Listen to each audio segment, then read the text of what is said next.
Buen día, estimados estudiantes. Esta es una sesión para la Universidad Militar, estudiantes de la Universidad Militar, sobre el tema de las funciones.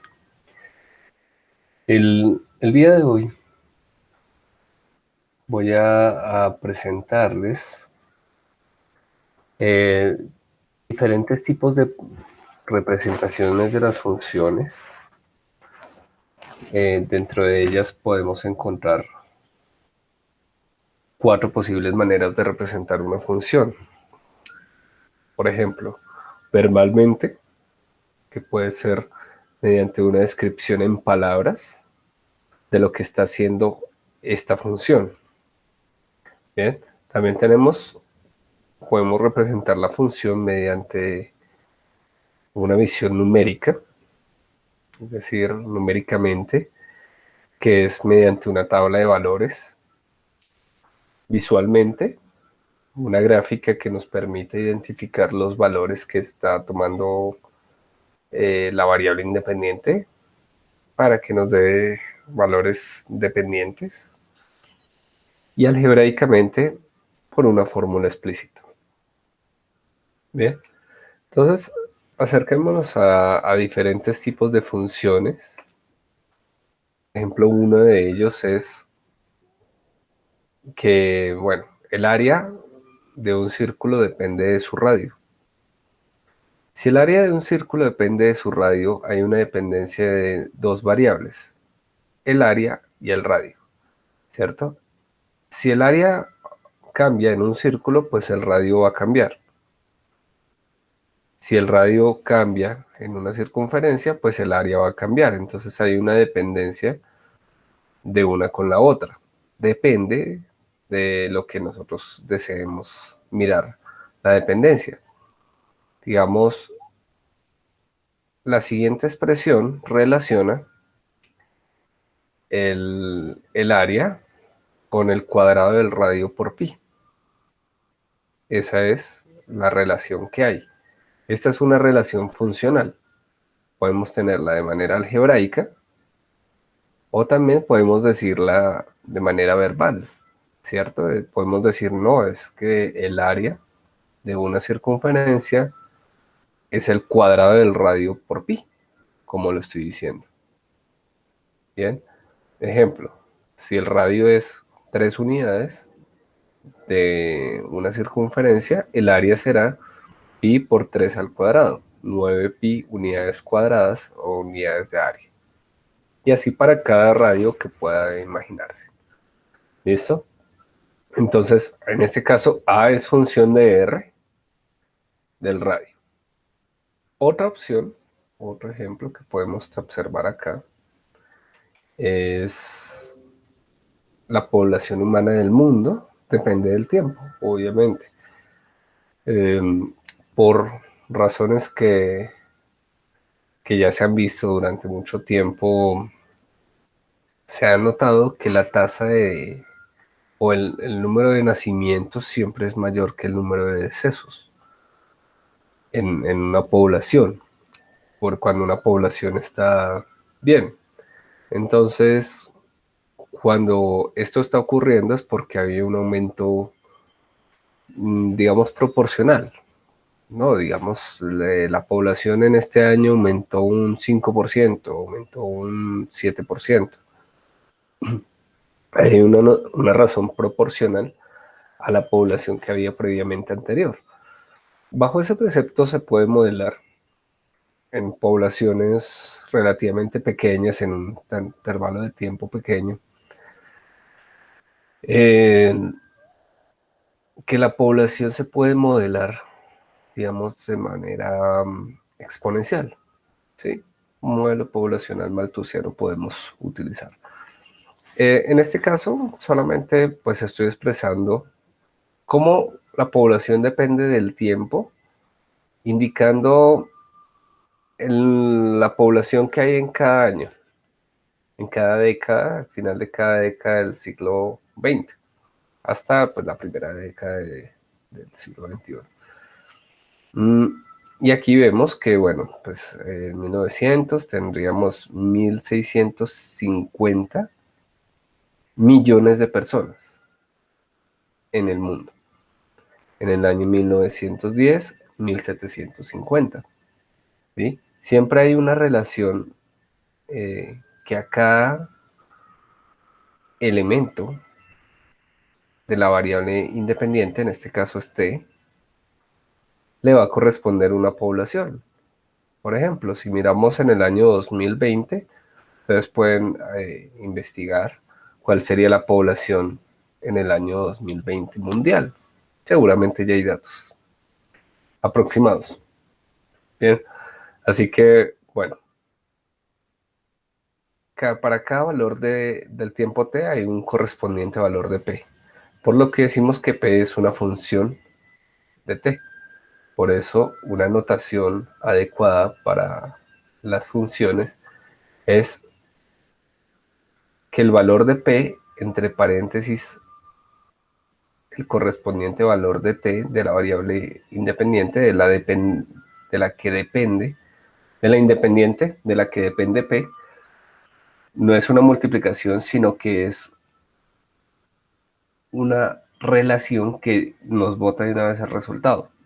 Bien, es otra, otra función, digamos la anterior, es evidentemente numérica. Bien, esta, caso C, es una manera verbal de hablar de las funciones, que habla del costo de envío de un paquete por correo, depende de su peso W. Aunque no hay alguna fórmula simple que relacione al peso con el costo, la oficina de correos tiene una regla para determinar el costo cuando se conoce W. Esta, esta forma en que relaciona el costo con el peso es independiente a la oficina de correos. ¿Sí? Tiene, de pronto puede añadirle costos de envío, seguros, bueno, en fin. Pero entonces tiene una forma de asignarlo que seguramente no conocemos, ¿no? Por ejemplo, puede mirar el volumen del objeto, el valor del objeto, y esto puede ir cambiando el costo de envío. Bien, podemos depender solamente del peso o de otras variables, inclusive.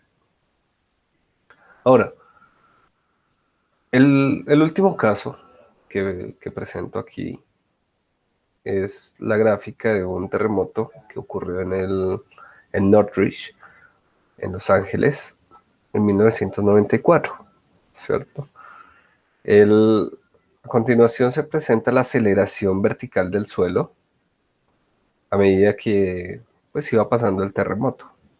¿Sí? La aceleración está medida por centímetros por segundo al cuadrado. Bien, la aceleración es el cambio en la velocidad. ¿Cómo se puede detectar el cambio en la velocidad? Entonces, ese cambio lo podemos observar en la gráfica. ¿Sí? ¿Qué valores son importantes acá? ¿Cierto? Generalmente, cuando se estudia una gráfica de un sismógrafo, tiene una pequeña vibración natural. Observen que si hiciéramos un acercamiento por acá, se ven unos pequeños valores antes del terremoto, ¿sí?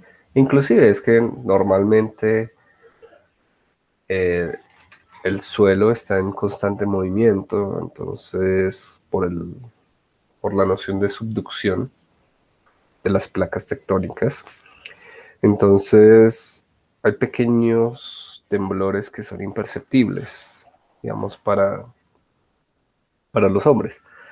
Pero las máquinas alcanzan a detectar ese pequeño movimiento y ese pequeño movimiento lo está moviendo. Ese es ese movimiento es el terremoto estándar, ¿sí? La intensidad del terremoto estándar. La intensidad corresponde a la amplitud que tiene la gráfica del terremoto, ¿sí?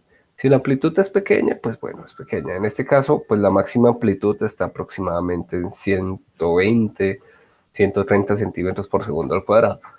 Con esa medida y en razón con el terremoto estándar, el logaritmo de ese valor lo que determina es la magnitud en la escala de Richter. ¿sí?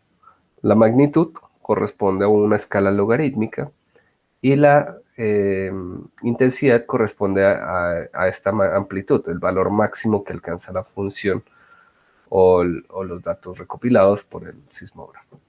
Bueno, también veamos la definición de una función. Entonces, una función f es una regla que asigna a cada elemento x de un conjunto D exactamente un elemento, ¿sí? Este elemento será llamado f de x de un conjunto E. La función siempre va a cumplir esta característica, ¿listo? El conjunto D de x, en el primer ejemplo, en el de que el área es función del radio, el conjunto D eran los valores que podíamos escoger de radios para la circunferencia. Entonces los elementos de X serían radios. Radio 1, radio 2, radio 3. ¿Sí? Y a cada uno de esos radios le corresponde un valor de área. ¿Sí? Entonces si el radio es 1, pues entonces el área va a ser pi unidades. Si el radio es 2, pues le corresponde 4 pi unidades cuadradas. Si el radio es 3, entonces le corresponderá 9 pi unidades cuadradas de área, así sucesivamente, ¿ven? O si vemos en el segundo ejemplo, que era el caso numérico, en el que veíamos la población del mundo, el conjunto D corresponde a los años. Entonces, en el año 1900, 910, 920, y a cada uno de esos años les corresponde una población. La población en el año 1900 era 1.650 millones de, miles de millones de personas en el conjunto de las poblaciones. ¿Sí? O en el tercer ejemplo, el peso del envío era relacionado con el costo. O en el cuarto ejemplo, que corresponde al terremoto de Norwich, para cada tiempo, cada instante de tiempo, pues les corresponde una aceleración vertical del suelo. Bien, entonces aquí vemos la relación, ¿cierto? No podemos, digamos, pensar que no se cumpla esta condición en los ejemplos anteriores. No podemos pensar que para un radio existan dos áreas o que para un instante de tiempo pues tengan dos tipos de amplitudes, ¿no? La amplitud es única que se podría medir en ese instante de tiempo, o que para el peso de un artículo pues tenga dos costos, o que para que en cierto año la población de ese año sea dos poblaciones, ¿sí? No, la población es única. Esa es una condición. Esta imagen de la que se está definiendo, esta f de x, debe ser única, ¿sí? Para cada elemento del dominio, del conjunto D, le corresponde uno D. Bien, así que si lo pensamos de una manera usando la notación de conjuntos, podemos definirlo mediante los conjuntos. Una representación gráfica son los diagramas de Venn. Aquí hay dos diagramas de Venn que representan al conjunto D y al conjunto E. El conjunto D es de donde estamos tomando la variable independiente. ¿Sí? Estamos tomando valores A, B, C, D, X, Y, Z, 1, 2, 3, 4. Depende del tipo de conjunto que estemos tomando. Si estamos tomando números reales, podrían ser radios. ¿Sí? Si estamos tomando años, pues entonces serían números enteros. Si estamos mirando pesos, pues serían cantidades. Si estamos mirando tiempo, pues entonces serían valores de punto. Pero entonces, esa, dependiendo de cómo se defina, podría llamarse X, podría llamarse R, podría llamarse W, podría llamarse T, dependiendo de su naturaleza. Pero es una variable independiente, toma muchos valores, puede tomar varios. Como su nombre lo dice, es independiente. Bien. El número arbitrario en el dominio de la función de f. ¿Sí? Es un número arbitrario que lo vamos a escoger dada la naturaleza de la relación. Ahora, veamos el conjunto E. En el conjunto E, pues depende de los valores de X, de la relación. Entonces, en el primer ejemplo, estos serían los valores de áreas. En el segundo ejemplo, estos serían poblaciones. En el tercer ejemplo serían costos. En el cuarto ejemplo serían aceleraciones. ¿Sí? Pero cada uno de esos valores depende de uno de estos casos. ¿Sí? Entonces, es natural que nosotros asociemos con una flecha, con una sajita, ¿sí? Este diagrama se llama un diagrama sagital, es por eso, ¿no? Sajita viene de flecha. Con una flecha de donde sale a donde llega. ¿Sí? Vamos a asociar un elemento que sale a uno que llega. El conjunto de salida es generalmente llamado el dominio. Y a donde llegan es conocido como el rango. Todos los posibles valores que provienen de un elemento del dominio son conocidos como el rango, que es muy distinto del conjunto del codominio, ¿no? Porque uno se llama dominio, el otro se llama codominio, pero el codominio generalmente contiene, el rango está contenido en el codominio. Bien. El símbolo que representa un número en el rango, pues esta será la variable independiente. Generalmente, esta variable dependiente la llamamos y, cuando se habla de una función real a valor real. Cuando se toma que esa es y esta es x, pues el conjunto de todas las, bueno, la relación, que en este caso es función, porque para cada elemento le corresponde una sola, se puede representar en un producto cartesiano. El producto cartesiano de x con y, donde x y y son números reales, pues nos genera el plano cartesiano. Así que, pues es muy óptimo utilizar en las funciones planos cartesianos. Incluso aquí tenemos un ejemplo, ¿no? Aquí hay una relación de un producto cartesiano de tiempo con aceleración, ¿sí? Y la representación es un plano cartesiano. Cada uno de estos puntos corresponde a una pareja ordenada, a un tiempo y una aceleración, ¿cierto? Entonces, esta conexión que hay está mostrando la asociación, ¿no? Cuando se dice f de x está asociada con x, proviene de x. F de a está asociada con a, proviene de a. Y así para todo x, para acá todo valor que encuentren acá en este conjunto, si proviene de un valor acá, pues hay una asociación. F de ese valor, f de ese puntico, pues no de este puntico. Bien. Otra forma de entender la función es la versión máquina. ¿Sí? Lo que ocurre en una máquina es que entra una materia prima y lo que sale es ya algo producido. Muchas veces en las empresas o en las líneas de producción, lo que va entrando es un valor, o bueno, un X. ¿Y qué es lo que va a salir? Pues un f de X, algo que ya fue producido, ¿cierto? Entonces, eso es lo que ocurre con la función, ¿sí? Para un elemento solamente vamos a tener una salida. Bien, todos los elementos que pueden entrar a la máquina se llaman dominio. Existen elementos que simplemente no pasan a la máquina.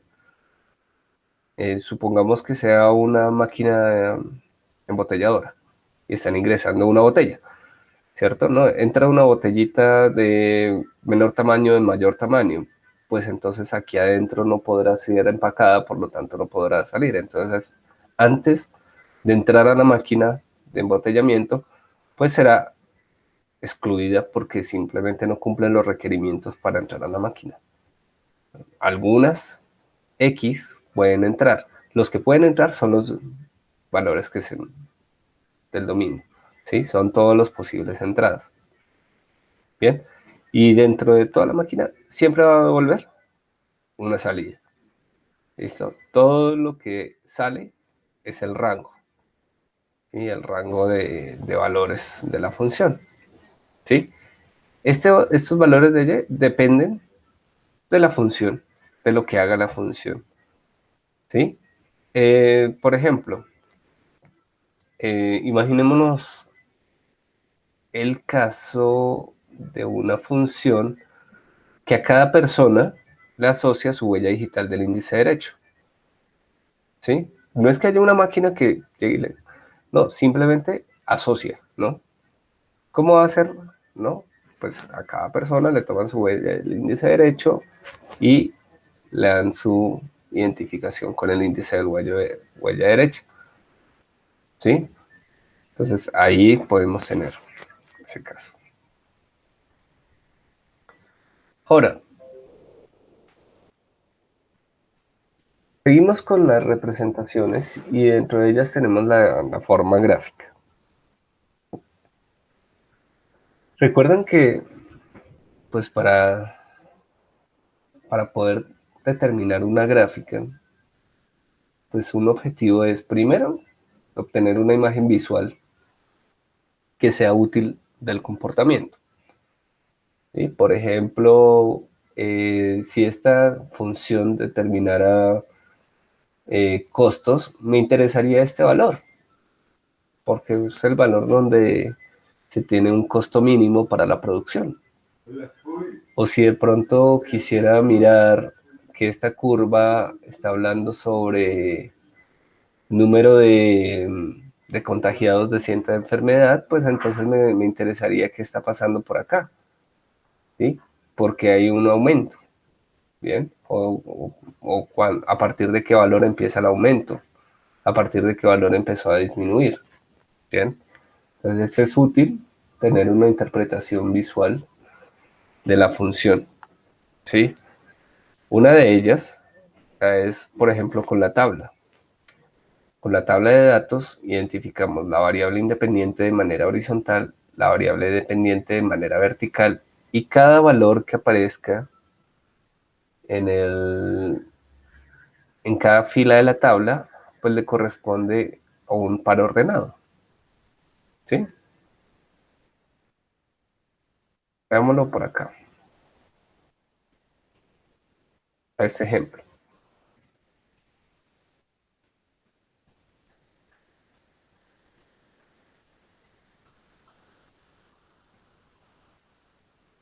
¿Listo? Por ejemplo, aquí yo podría marcar la población, no sé, 1990, 1900, digo 1900, 1910 y así sucesivamente. Y el eje horizontal ya no me representa X, sino me representa T, la variable independiente. El eje vertical me va a representar población, ¿sí? Entonces, la población en el año 1900, 1600 pico. En 910, 1670, 1750. Y así sucesivamente para cada uno de los tiempos, pues podría uno empezar a ver que se puede modelar mediante una curva llamada PDT. Sí, porque pues digamos la población entre 1900 y 1910 pues también debe indicar algunos valores ahí de población. Claro, no se puede hacer cada instante,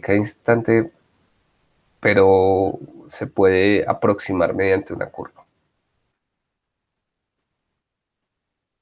Bien, así que pues la gráfica nos da una historia de vida de la función.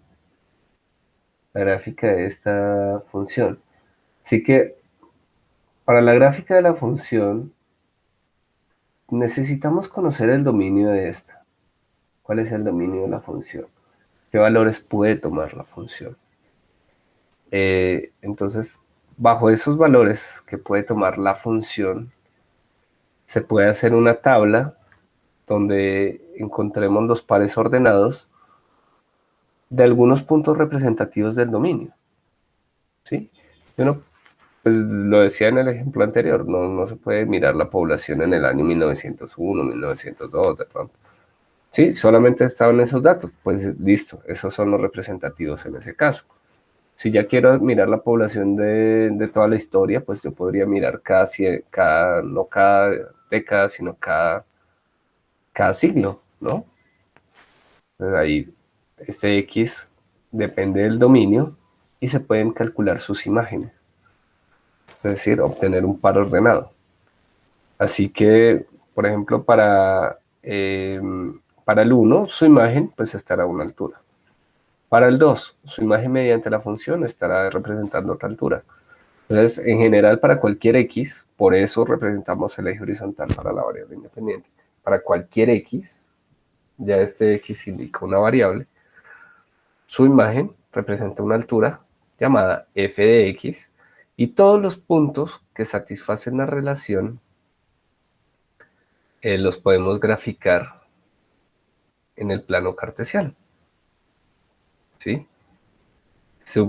En este caso, suponiendo que es el caso de estudio, que el dominio sea un subconjunto de los reales y el rango sea un subconjunto de los reales.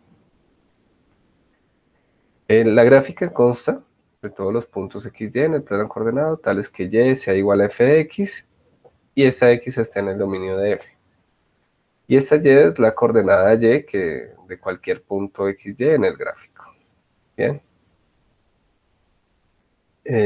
Además, otro uso que se le puede dar a la gráfica es ya sea con un graficador o con lo que podamos obtener del dominio, cuando se obtiene la gráfica, si es de manera continua que se comporta, si hacemos la proyección de esa gráfica sobre el eje X, nos determina un dominio. Y si hacemos la proyección de esa gráfica sobre el eje Y, nos determina ese el rango. ¿Listo? Bien. Hay una manera de que dada una gráfica, poder determinar cuándo es una función. ¿Sí? Aquí tenemos dos casos. ¿Sí? Bueno, una curva en el plano XY es la gráfica de una función de f de x si y solo si no hay una recta vertical que intercepte la curva más de una vez. No hay una recta vertical. Miremos este primer caso. Esta es una curva de una función en azul y esta recta vertical, cuando corta, digamos, en el eje Y, va a cortar en un punto. Pero si corta en cualquier paralela al eje Y, es decir, cualquier vertical, siempre va a cortar en un punto a la gráfica. Así que como solamente va a cortar en un solo punto a la gráfica, esta corresponde a una función. ¿Por qué cumple? Porque a cada elemento del dominio le corresponde exactamente un elemento en el rango. Esa es la condición de ser función. ¿Sí? Si corta en un solo punto, cumple esa condición. Para SA le corresponde exactamente f de a igual a b, una altura. Bien, entonces miremos el segundo caso.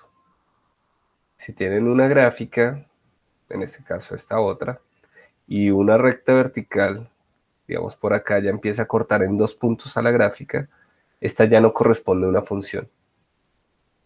¿Por qué? Porque sería como en el caso de la embotelladora, ¿no? Entra una botella y salen dos. ¿sí? Dentro de una botella y salen dos de refresco. No es posible para una función. Entonces, no satisface la condición de función. Bien, veamos acá. Para A, su imagen sería B y para A, su imagen sería C. Y esta no puede representar una función. No puede asignar dos valores diferentes a un valor del conjunto de salida. Bueno, ahora veámoslo en la práctica con la ecuación de dos variables x igual a y al cuadrado menos 2. Esta, su gráfica nos da una parábola que abre a la derecha. Como está escrita, no es una función de la variable x, porque no pasaría la prueba de la recta vertical. Veamos que cualquier recta vertical que la corte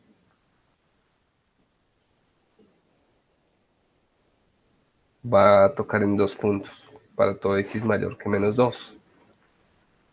Entonces aquí lo que debe estar pasando es algo. O sea, ¿cómo a partir de esa ecuación puedo definir una función? Pues hay que despejar la y.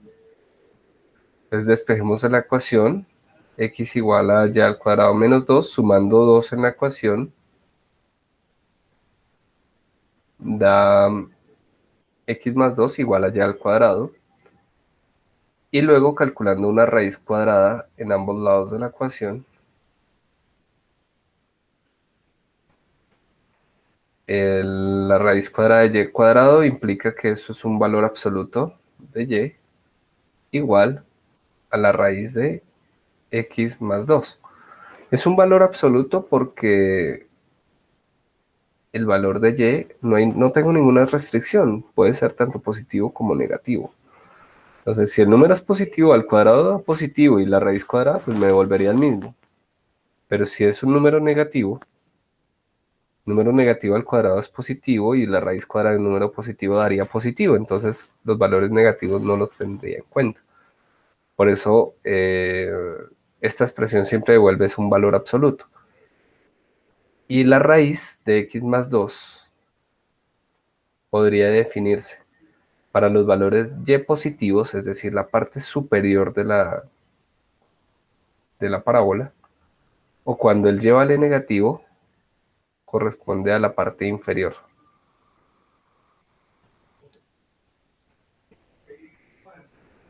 Ahí ustedes pueden notar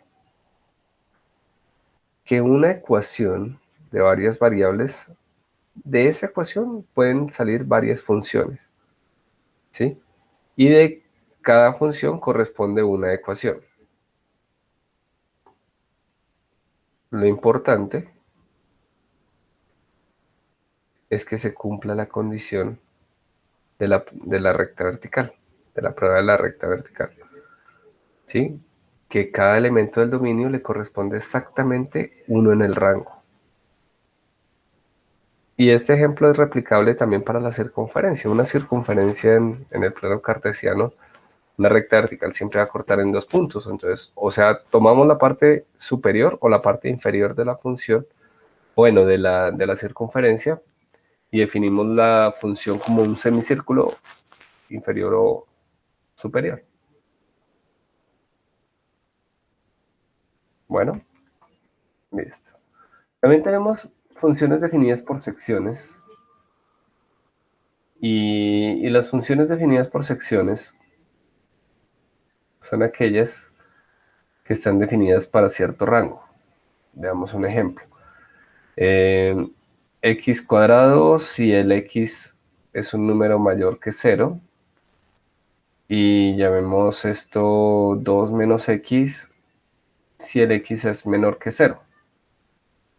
Bien, entonces acerquemos a cómo son estas funciones definidas por secciones. Vean que la función está definida por intervalos. Entonces, si yo tomo valores de x menores que 0, mayores que 0, ejemplo, menos 1, menos 2, 0, 1, 2, 3, ahí como para el muestreo.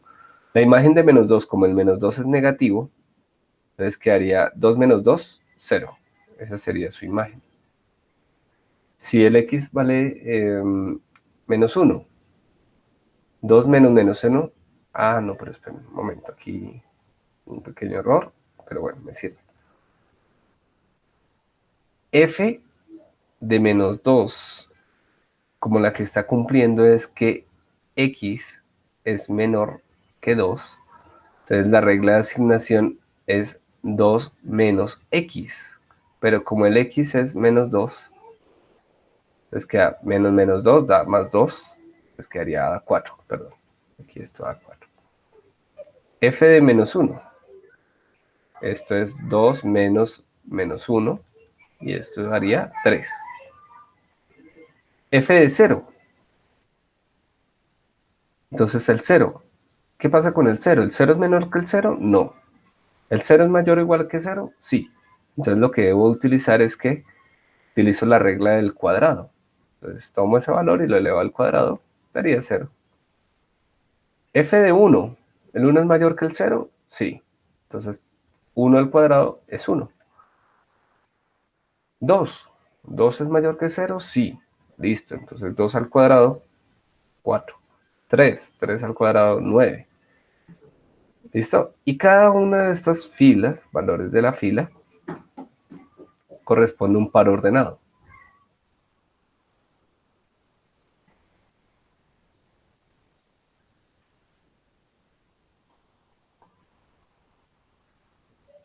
Y esos pares ordenados los vamos a graficar en un plano cartesiano. Bien, miren los valores de x. Los valores de x son de menos 2 a 3. Entonces, en el eje horizontal,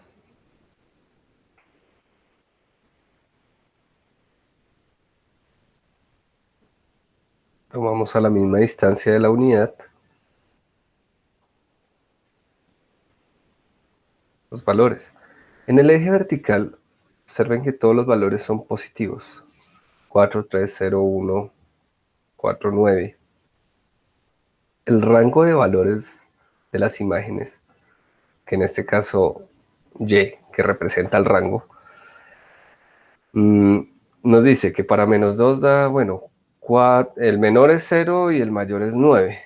Entonces, aquí trabajemos con escala, ¿no? 9 en 3 partes daría 3. Y si divido en 3 partes cada tercera parte, ya tendría las 9. ¿Listo? Pues para menos 2 da 4. Para menos 1 da 3.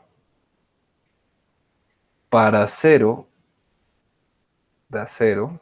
Para 1 da 1. Para 2 da 4.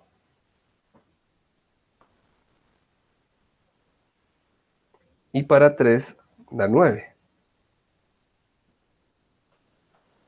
¿Listo?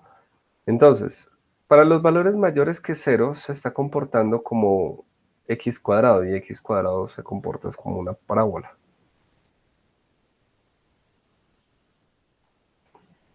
¿Sí? Y para los valores menores que 0 se comporta como una recta.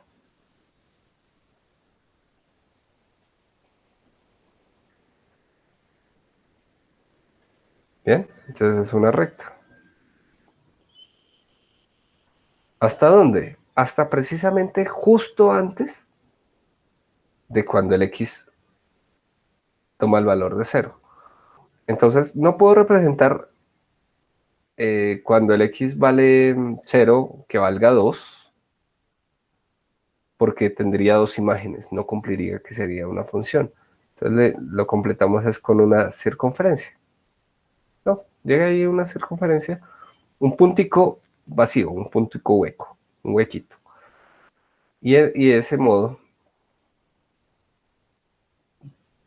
para la imagen del 0, es 0. ¿Sí? Justo antes del 0 la imagen será muy cercano al 2. Justo después del 0 la imagen será cercana a 0. De ese modo se puede definir las funciones por secciones. Y aquí las condiciones que quieran, siempre y cuando los dominios, los que debemos cumplir, no se intersequen. No hay intersecciones. Deben ser disyuntos. Bien, y la unión de estos dominios, pues es el dominio de la función, el rango, digamos aquí el rango, se puede ver que va de 0 a infinito. La proyección de toda esta gráfica, pintémosla de otro color si quieren.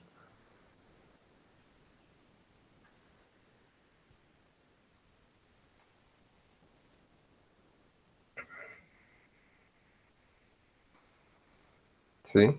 La proyección de toda esa gráfica está determinando es una sobre el eje Y, ¿no? Está determinando todos los positivos en Y. Ese sería el rango.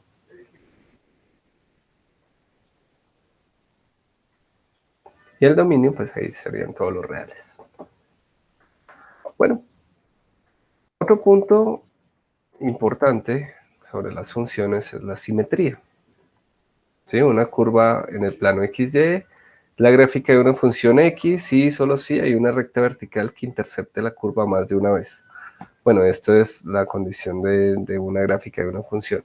Pero la simetría dice que podemos tener simetría con respecto al eje Y o simetría con respecto al origen en las funciones. Si es simétrica con respecto al eje Y, se dice que es una función que es par. Y la condición que cumple es que f de menos x es igual a f de x. O si tiene una simetría con respecto al origen, es decir, que si ubican un punto de la función y lo proyectan con respecto al origen y lo proyectan sobre esa línea, próximo punto de intersección, va a haber una congruencia entre estos segmentos.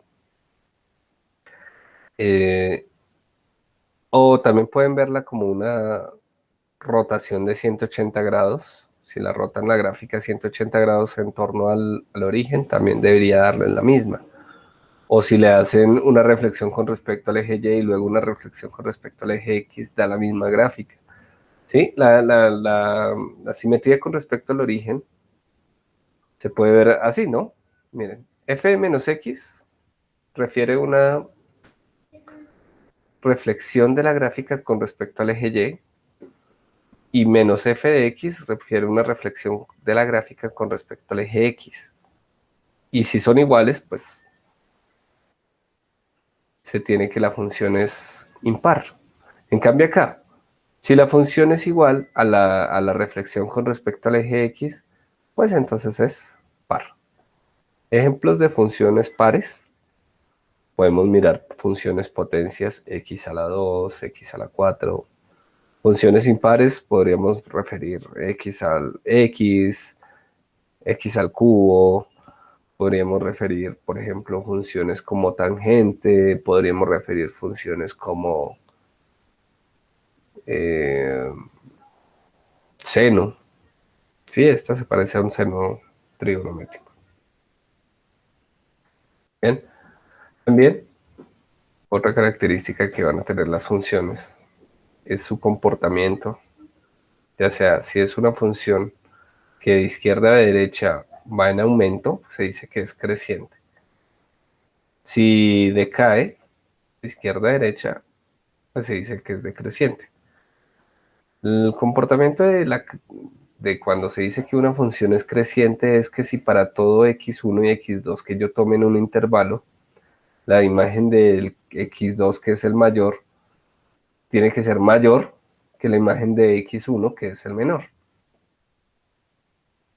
O en el caso en que es decreciente, si tomo x1 y x2 y x2 es el mayor, pues la imagen del x2 debe ser menor que la imagen del x1. ¿Bien? Es una forma de determinarlo, pero pues esto es imposible. Nunca lo podrían hacer a un intervalo S porque sobre un intervalo S hay infinitos números. Entonces, ¿cómo puedo yo tomar infinitas parejas ordenadas en un intervalo y tomar sus imágenes?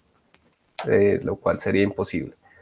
Bien, deben haber mejores formas, aparte de la definición de creciente, de determinar el crecimiento. Bueno, una es la clásica, la gráfica.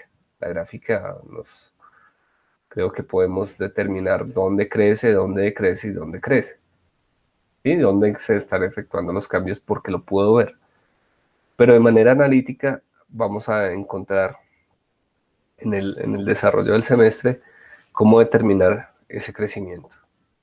¿Sí? Ese crecimiento se podría determinar ya sea por una tasa de cambio de la variable de y sobre el cambio en x, y si ese cambio da un aumento, pues con la pendiente, hagan de cuenta con una pendiente, así utilizando la geometría analítica, la pendiente entre dos puntos indica la inclinación, entonces si trazo la pendiente entre estos dos puntos sea positiva, pues inmediatamente ya va a haber creciente. Bueno,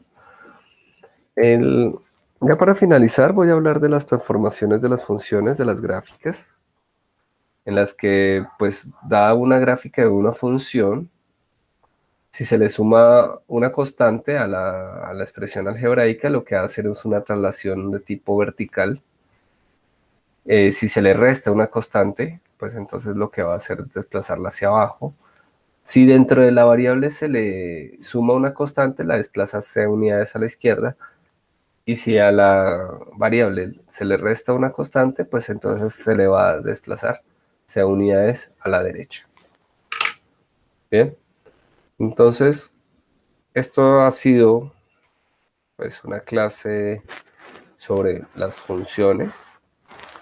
Evidentemente hay temas que pueden trabajar con más detalle, pero el objetivo de este es ver de manera general los temas que van a ver durante la semana. Entonces les agradezco mucho su atención y espero que tengan un excelente día. Hasta luego.